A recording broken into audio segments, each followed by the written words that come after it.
Here in the United States, we are familiar with a particular kind of yoga. You'll find yoga studios all over the place. You'll find gyms. You'll even find some of our PE classes probably offering yoga, kind of a stretching yoga. That is Hatha yoga. And it is a path to God. It's a way to God through the body. Among Hindu people, Hatha yoga focuses on seeking precision and control of the body. In the West, the focus tends to be to build strength or flexibility in the body, and even a focus on physical beauty.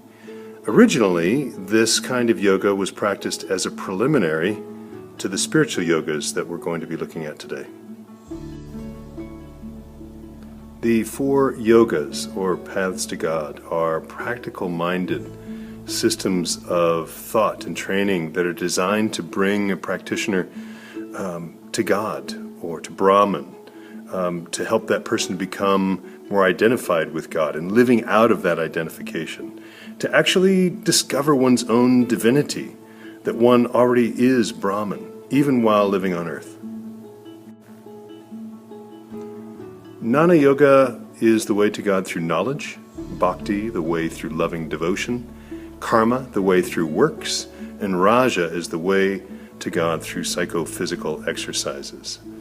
Now, the first step in pursuing any of these yogas is to cultivate good moral habits and to develop a compelling desire to reach the goal, which is to awaken to one's own divinity.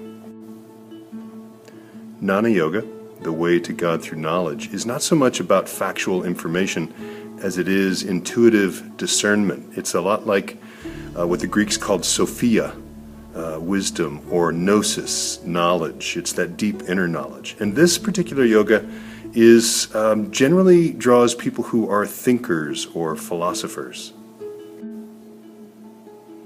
The 3 stages that a person pursuing Jnana Yoga tends to go through is first learning from sages, from wise ones, and then thinking and reflecting upon what one has learned from those sages. And then that leads a person to shift their self-identification from their personality, what the world sees, what they generally know as themselves, to their true self, to the Atman. Bhakti Yoga, the way to God through loving devotion, tends to draw people who are emotional, have strong emotional centers. Often the person who is on this path sees God as other, doesn't so much identify as Brahman, as God in the world, but rather thinks of God as someone or something other to which that person is devoted. So a person pursuing Bhakti Yoga strives to adore God with every element of their being. They love God dearly, they love God only, and they love God for no ulterior motive. They're not trying to achieve moksha or heaven by loving God. They simply are in love with God.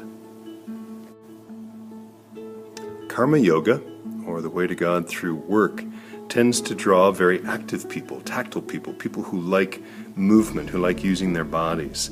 They offer selfless service with no attachment to the outcome. Like the Bhakti Yoga practitioner, they're not doing this work in order to earn merit, but rather because it's what's in them to do.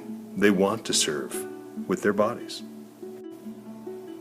Of course, there's all sorts of work that needs to be done in the world and different kinds of work that people are drawn to, but often the practitioners of Karma Yoga approach work either intellectually, so very much thinking about what they're doing, as in Jnana Yoga, or approaching that work with a spirit of love, very much like a practitioner of Bhakti.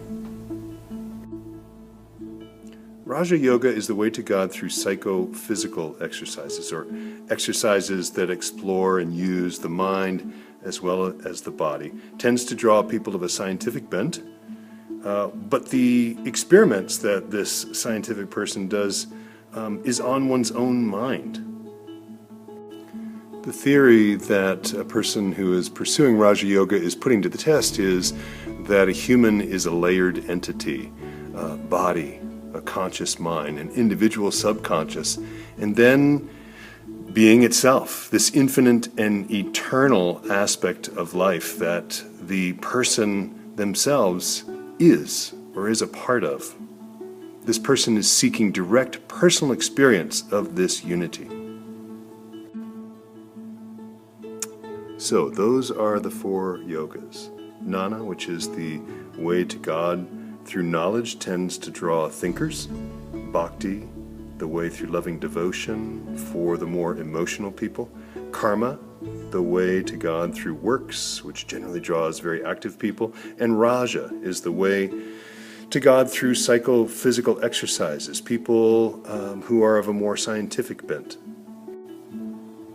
Now, it probably won't surprise you, and maybe you're even experiencing this right now, that people can be drawn to more than one path. But usually when a person starts knowing themselves more fully, they find that they're drawn to one more than another, one more strongly. And so that's what I'm going to ask you to do today. Even though you've only had a brief introduction, which of these are you most drawn to? So your first task today is to learn more about the yoga that you've chosen. And again, if you do have more than one yoga you're drawn to, just pick one of them for today. You'll find articles about most of those yogas in the textbook, but also in the 4 yogas folder you'll find several PDFs, one for each of the 4 yogas. Pick the one that is yours, read it, annotate it, and upload it to Schoology. Once you know a little bit more about your yoga, I want you to get together with other people in the class who've chosen the same yoga as the one they're most drawn to, and then do 3.7 yoga presentations together. You're going to create an activity that you will lead us through on Monday to help us experience the yoga that you're drawn to. You'll find the details about that in 3.7 yoga presentations. Thanks for playing, everybody, for joining in the Leela. I look forward to being with you on Monday, to participating in the activities that you are planning, to experience this yoga that you're most drawn to. Take care of yourselves, and I'll see you in a few days.